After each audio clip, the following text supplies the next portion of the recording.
ঈদের দিন থেকে নাটোরের চামড়ার বাজার জমজমাট। বাণিজ্য মন্ত্রণালয়ের বেঁধে দেওয়া দামে চামড়া কিনছেন দাবি আড়তদারদের।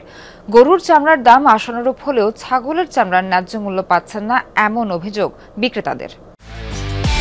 একমাত্র ওয়ালটন এসি দিচ্ছে 1 বছরের রিপ্লেসমেন্ট গ্যারান্টি এবং কম্প্রেসারের 10 বছরের গ্যারান্টি। দেশের অন্যতম বড় কাঁচা চামড়ার বাজার নাটোরের চকবৈদ্যনাথ। কোরবানির ঈদ ঘিরে জমজমাট এখানকার 2 শতাধিক আড়ত। জেলার বিভিন্ন উপজেলা থেকে কাঁচা চামড়া নিয়ে আসছেন বিক্রেতারা। আড়তদারদের দাবি, এবার বেঁধে দেওয়া দামেই চামড়া কিনছেন তারা। ইতিমধ্যে বিভিন্ন এলাকা থেকে কোরবানির চামড়াগুলো আসা শুরু করেছে। সরকার নির্ধারিত দামে বিভিন্ন ক্রেতা এবং আমরা চামড়া কিনে গুদামজাত করছি। আমরা কাঁচা চামড়া কিনে লবণজাত করে সংগ্রহ করছি। সরকার নির্ধারিত রেটে কিনা বেচা হচ্ছে। বিক্রেতারা বলছেন, গরুর চামড়ার প্রত্যাশিত দাম মিললেও ছাগলের চামড়ার দাম নেই বললেই চলে। গ্রাম অঞ্চল থেকে চামড়া কিনে এসে এখানে দিলাম। বড় চামড়াটা 1000 টাকা বেচছি, আর ছোট চামড়াটা ওই 400-500 টাকা বেচছি। 10 টাকা করে চামড়ার দাম বলতেছে, খাসির চামড়া। তো এগুলো নিয়ে এসে বয়াল এসে ভাড়ার দামও তো হয় না ভ্যানের। ঈদের দিন থেকেই ব্যস্ততা বেড়েছে আড়তের শ্রমিকদের। সকাল থেকে রাত পর্যন্ত লবণ দিয়ে চামড়া প্রক্রিয়াজাত করায় ব্যস্ত তারা।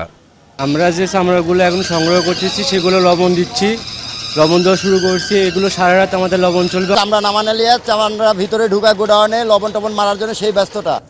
সপ্তাহখানেক পর থেকে উত্তর ও দক্ষিণাঞ্চলের বিভিন্ন জেলা থেকে চামড়া আসা শুরু হবে চকবৈদ্যনাথে। চলতি বছর ট্যানারি মালিকদের কাছ থেকে প্রত্যাশিত দাম পাওয়ার আশা ব্যবসায়ীদের। কাঁচা চামড়া সরকারের দামে, আমরা নির্ধারিত দামেই এটা খরিদ করতে আসছে আমাদের সবাই। কোনো সিন্ডিকেটের ব্যবসা নাই। আগামী 5-7 দিন পর থেকে আনুমানিক প্রায় 35টা জেলা থেকে লবণজাতকৃত চামড়া আমদানি হবে। আশা করা যায় গতবারের থেকে এবার আমদানি অনেক ভালো হবে। চামড়া কেনাবেচা থেকে শুরু করে পরিবহনেও যেন কোনো সমস্যা না হয়, সেজন্য বাড়তি নজরদারির কথা জানিয়েছেন পুলিশ সুপার। ব্যবসায়ীদের নিরাপত্তা, এই চামড়া এখান থেকে ঢাকা ট্যানারিতে যেখানে যাবে সেই পরিবহনের এখান থেকে যে আমাদের অংশটুকু কোথাও যেন কোনো রকম শৃঙ্খলা বা নিরাপত্তার ব্যত্যয় না হয়, সেজন্য কিন্তু আমাদের পর্যাপ্ত পুলিশ সদস্য তারা নিরাপত্তার দায়িত্বে এখানে কাজ করে যাচ্ছে। লবণের দাম বৃদ্ধির কারণে কিছুটা দুশ্চিন্তা থাকলেও গত 2-3 বছর ধরে নগদে চামড়া বেচাকেনা হওয়ায় আশার আলো দেখছেন ব্যবসায়ীরা। জাহিদ হাসান, যমুনা নিউজ।